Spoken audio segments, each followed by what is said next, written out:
Okay, so here we are at last, part 2 of 3 of my year-end series.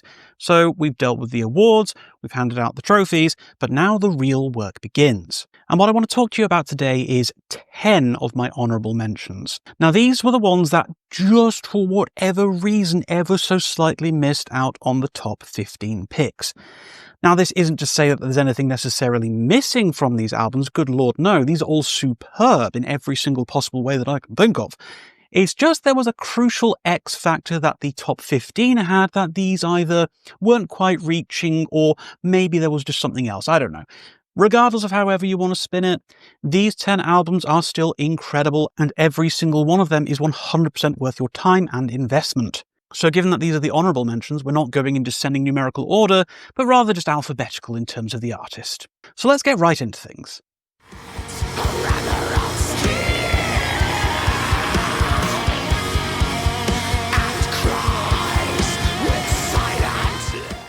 Asira's As Ink in Water.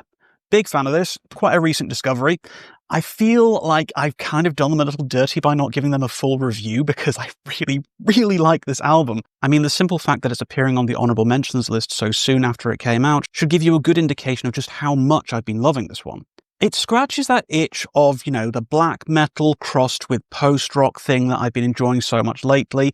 Not quite doing it for me as much as some other examples of the genre have been doing, but where this one hits, it hits incredibly hard. The soothing, clean, ethereal passages are so strong on this, and when it breaks down into that guttural, raspy, filthy, growly sections, it really just sort of comes out of nowhere and just hooks you right in the mouth. It's an intense listen, it's an extremely satisfying listen.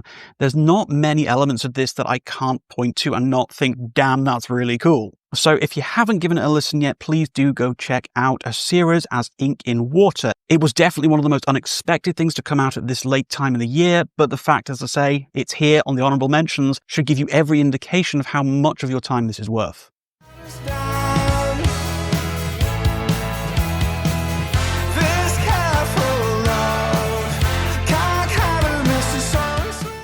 Cardiac's LSD. Yeah, this one just keeps on cropping up, doesn't it? Had quite a few nominees / awards for this one as well. And here it is, rather predictably, I suppose, in the honourable mentions.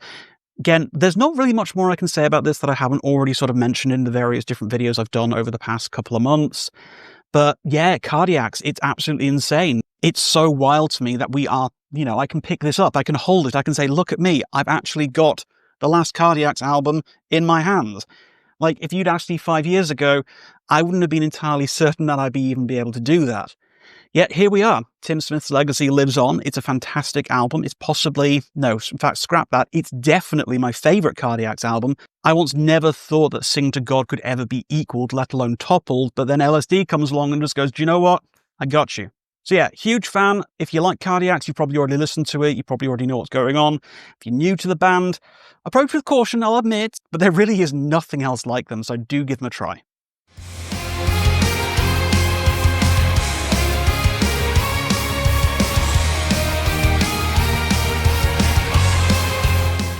Creeper, Sanguivore 2, Mistress of Blood. We might be in the Christmas season, but there's something incredibly satisfying about the Halloween spooky vibes of Creeper that I feel kind of warrants a bit of an all-year-round listen. Sanguivore 2 is, unsurprisingly, the follow-up to Sanguivore, and it carries on very much of the similar sorts of motifs, styles, and themes of that album, that is to say, sexy gothic vampires wanting to drain you of all your blood. But it does so in a riff-filled, hooky, and memorable fashion. There aren't many albums that have come out this year that I can just basically think of the name of the song and immediately the hook will come to mind. But Sanguivore 2 is absolutely one such album. I do feel this is being slightly maybe criminally overlooked by the hard rock and metal crowd at the moment. The review did terribly badly, but hey ho, that's YouTube metrics for you. So if you haven't listened to this one, I know it's Christmas, I know it's elves and snowballs and Rudolph and all that stuff, but don't forget the sexy vampires. They're still there and not going anywhere.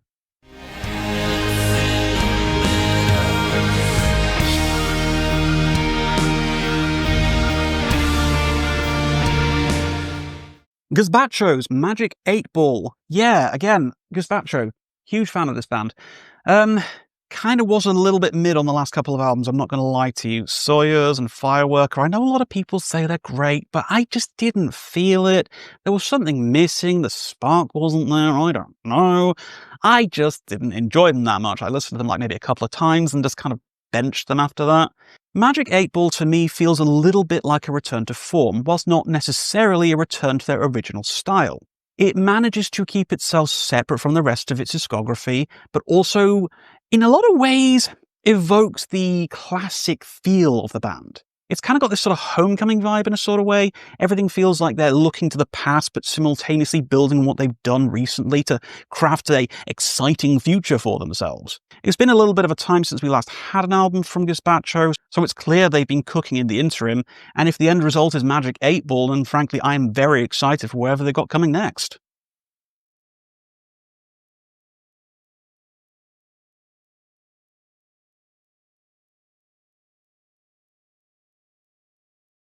Don't shoot me on this one, but we've got a non-prog/metal entry into the honourable mentions. The cast of Hazbin Hotel, Season 2 official soundtrack. Huge fan of Hazbin Hotel, yeah, and I know that immediately makes some of you think, oh no, he's a Hazbin fan, blah blah blah, Vivienne's awful, whatever. Don't care. I just like the show, I love the music, okay? No big deal. Obviously, big theatre and musical fan here. I love the whole stage presence of everything, and the Hazbin soundtrack very much evokes that classic Broadway, West End vibe. I mean, basically, half the people on the cast are Broadway actors, so it comes as very little surprise that they've got the chops to really pull off the songs here. It's enormously varied. You've got so many different styles of music on here that I think even if you don't know anything about the show, or even if you're ambivalent towards the main plot and writing of the show, which, you know, it's fine. You can totally be that. It's totally legit. There are plenty of criticisms that we can throw at it. But what I will not accept slander for is people saying that the soundtrack is garbage, because it's not. It's incredible.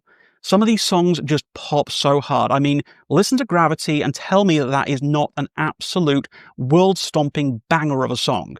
And who knows, maybe if you enjoy the music, you might want to check out the show as well. Season 1's soundtrack, also amazing, but I feel Season 2's is just a little bit stronger. So yeah, maybe a slight upset to include this on a prog, rock and metal list, but frankly, it's my list, I don't care. I'm including it because I love it.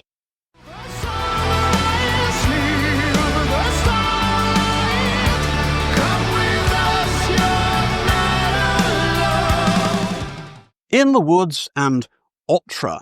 Oh my god, yes, again, this one did quite well in the awards ceremony, obviously with Bernd Felstad picking up the best vocals, and I stand by that. Not just for his performance on one of the Song of the Year nominees, Let Me Sing, but for literally everything on this album. This is the kind of music that I really wish bands like Catatonia and such forth would actually be able to put out in this day and age. Whereas they've really fallen off the wagon in my eyes and haven't really crafted anything worthwhile listening to in a few albums now. In the Woods have really come out swinging and created one of the catchiest, most melodic and interesting kind of gothic rock and metal albums that I've heard in a very, very long time. It has succeeded in ways that I simply was not expecting, given especially the fact this was my first time experiencing the band, but certainly it hasn't been the only album of theirs I've been listening to this year. And obviously I've been going back and checking out the past works as well. But Otra has occupied a very special place in my heart. It's been one of those albums that I've been constantly coming back to, constantly feeling like I can revisit and get more out of every single time I listen to it. And I just can't stop, and I don't think I ever will. This is a superb piece of work. It's got every little thing that I enjoy about this kind of music going on in it, and I think if you do want to give this one a try, you will probably get quite a lot out of it.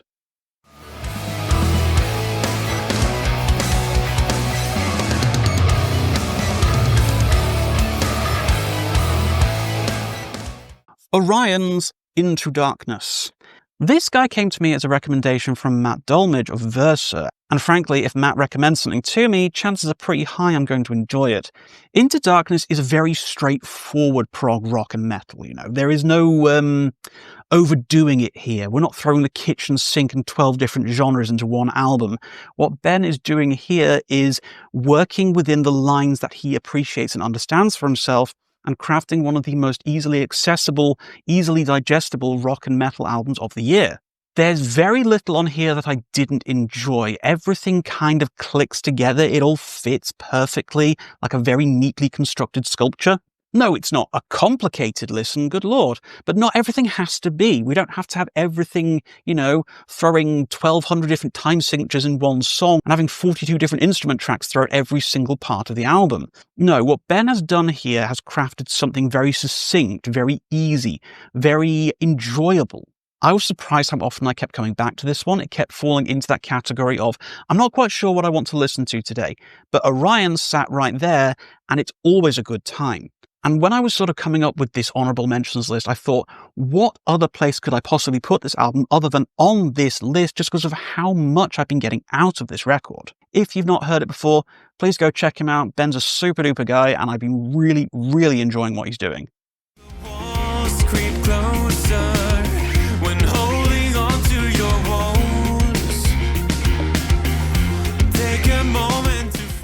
Royal Sorrow, Inner Deeps. So I mentioned earlier about the vocal performances of Bernd Felstad, obviously, on In the Woods, but now we've just got Royal Sorrow kicking up the notch. Obviously, they were nominated for Vocals of the Year, and I'm not exactly going to change my mind on that now, am I? Because it was only a week ago I did that video. This is possibly one of the least complicated progressive metal albums I've heard in my time. In fact, honestly, I'd be hesitant to even call it progressive metal. Yes, they're signed to Inside Out, so yes, it's the world's premier prog rock and metal label, but this is very straightforward, just hard rock. And that's fine, that is absolutely fine, because I can't think of many albums this year that I've instantly gravitated towards quite like Royal Sorrow. It's big, it's bold, it's bombastic, it's full of these memorable hooks, catchy choruses, soaring vocals, everything a growing boy needs to enjoy their music. But it's also got a little bit of something extra, a little bit of spice behind it all, which just makes it so much more interesting than other bands that are doing similar kind of work this year. So if you're looking for something very mainstream and accessible sounding from your prog rock and metal this year, please do go ahead and check this one out. Great time. I guarantee you will be smiling almost throughout the entire thing.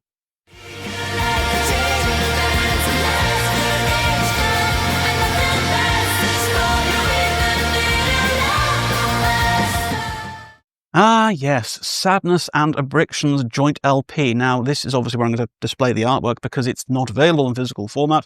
Y'all can only get this one off Bandcamp or whatever. But this felt like it deserved a very special place on this list. Now, when I reviewed this one a few months ago, I kind of went off a bit of a tangent on that review, and I spent a lot of it talking about my mental health and how this album has impacted or affected or even helped in a lot of ways on that. Now, since that review, I feel I'm doing a lot better. Things have improved greatly for me from a mental health perspective. I've made a number of changes in my life recently, all for the better, and I am doing great. I'm doing pretty fine at the moment. But that doesn't change how impactful this record was on me when I first listened to it. And even now, when I listen back to it in this better state of mind, I can look at the headspace that I was in back in the day, and it's almost comforting to know that I've moved beyond that, and this music serves as kind of like an anchoring point to remind me how grateful I can now be, having escaped the dank mental hellhole that I was suffering from. The music here is, of course, absolutely superb. It's well worth a listen to, even if you're not generally speaking a fan of the kind of big, screamy post-rock, because there's a lot of screaming going on here, a lot of anguish. Now, whilst that might be my cup of tea, I can appreciate entirely that it's not going to be everybody's. But Sadness and Abriction have created something truly magical, something truly... Oh God, what's the best way of putting it? Something that has really stuck with me this year. And the idea of leaving it off the honourable mentions actually gave me a little bit of the heebie-jeebs, and I was like, nope, it's got to be on there. Don't care. It is staying put.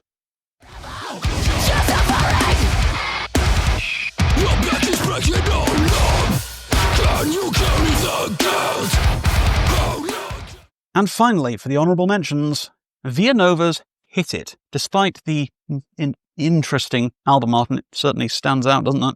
This has been a great time for me. I've had a lot of fun with Vianova. They've got a real sense of, I don't care what you think, we're going to throw it in there.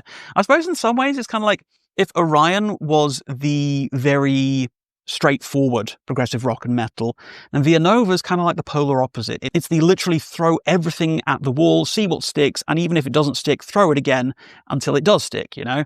Nothing here is comfortable. This is a very angular, discordant, and very often aggressive album, but I love it for that. I think it has got so much character, so much, I don't want to say whimsy, but I kind of do want to say whimsy, because is it the right word? Screw it, we'll go there. Whimsy, let's call it whimsy.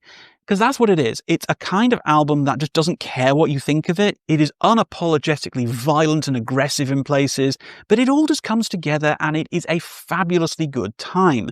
It's not an easy listen, good lord no, but let's be real with ourselves, the best albums often aren't. And so I just couldn't bring myself to leave this one off the honourable mentions. I just keep looking at it, I keep smiling, I keep thinking about that closing track of Obsolete, and ooh, body chills, man, I'm telling you. Great, great album, great songs, wonderful way to round off the honourable mentions list.